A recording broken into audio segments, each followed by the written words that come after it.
All right, let's talk about the longest shutdown of a federal department in U.S. history. Well, it is now over. President Trump signed a bill to fund most of the Department of Homeland Security yesterday. This came just hours after the House unanimously passed the Senate-approved measure. It funds everything in DHS except its immigration enforcement agencies. Let's bring in CBS News congressional correspondent Nikole Killion. So, Nikole, Republicans were adamant that this deal include funding for ICE. Why did they ultimately concede?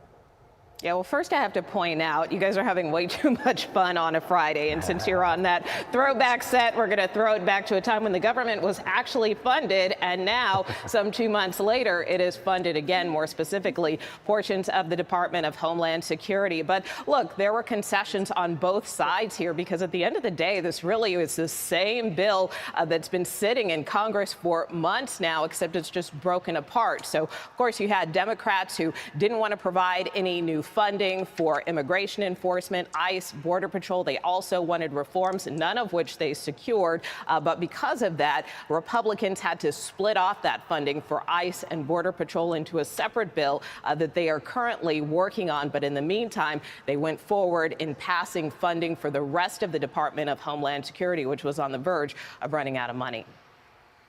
All right, so the compromise measure doesn't accomplish exactly what either party was holding out for.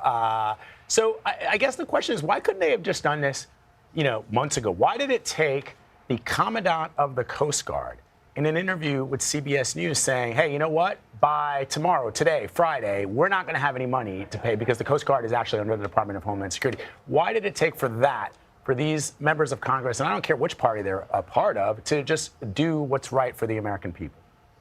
Yeah, well, I would note, and that was a fantastic interview by our Nicole Scango with the Commandant, but I would also point out that he was up here on Capitol Hill multiple times, along with the head of TSA, the head of Secret Service, the head of FEMA, pleading with Congress to fund their agencies and fund the Department of Homeland Security. So they have been pounding the pavement up here on Capitol Hill for weeks, if not months now. And really the remarkable thing about this, Vlad and Adriana, is as long as this shutdown lasted, it ended in the blink of an eye. There wasn't even a recorded vote in the House. This passed by a voice vote, which means all lawmakers have to do is say aye, which they did. Take a listen to some of the reaction from lawmakers shortly after the measure passed.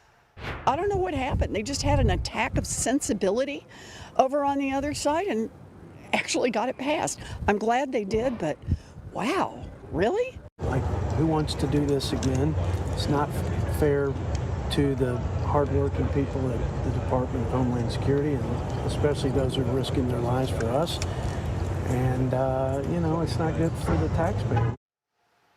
So even some lawmakers seem stunned, but also relieved that this finally went through. I did talk to a TSA worker late yesterday who also expressed a sense of relief, but really pointed out that, it's going to take time for agencies like the TSA to recover. Of course, everybody remembers those long airport security lines. More than 1,000 TSA workers quit during this 2-month shutdown. And so he said it's going to take a lot of time for these workers to pick up the financial pieces, because many of them went into debt, but also psychologically, having to go to work while not getting paid, that this will take some time to move past. And he said the first thing he's going to do is start saving in the event that there's another shutdown. Hopefully that won't happen anytime soon.